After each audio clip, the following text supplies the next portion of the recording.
If you've lost access to your Trip.com account and cannot use your email, follow these steps to recover your account. Step 1. Visit the Trip.com login page. Go to the Trip.com website and navigate to the login page.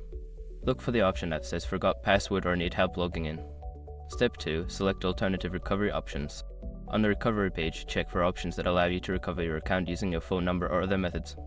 Choose the option that best suits your situation. Step 3. Verify your identity. If you select the phone number option, you will receive a verification code via SMS.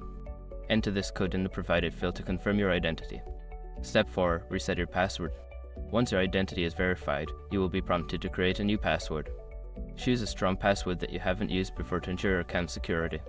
Step 5. Log in and update account information.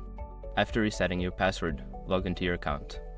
Once logged in, consider updating your account information, including adding a backup email or phone number for future recovery options. If you follow these steps, you should be able to regain access to your Trip.com account without needing your email. Always remember to keep your account information updated to avoid future issues.